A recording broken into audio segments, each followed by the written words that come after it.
सर्वांना माझा नमस्कार. माझे नाव नारायणी नरसिंह जदार. मी आज तुम्हाला पारदर्शक वस्तू आणि अपारदर्शक वस्तू यातील फरक समजून दाखवणार आहे. एका स्टूलवर एक पेटवलेली मेणबत्ती ठेवा. ती पेटवलेली मेणबत्ती आपण एका पुठ्ठ्यातून पाहूया. पेटवलेली मेणबत्ती तुम्हाला पुठ्ठ्यातून दिसत आहे का?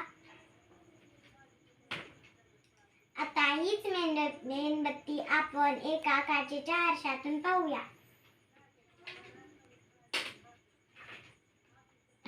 काचेच्या आरशातून पेटवलेली मेणबत्ती तुम्हाला दिसत आहे का?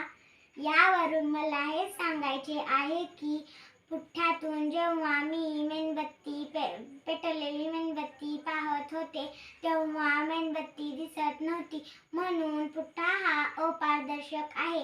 आणि जेव्हा काचेच्या आरशातून मी पेटवलेली मेणबत्ती पाहत होते तेव्हा मला पेटवलेली मेणबत्ती दिसत होती, म्हणून पुठ्ठा हा अपारदर्शक आहे आणि काचेचा आरसा हा पारदर्शक आहे. धन्यवाद.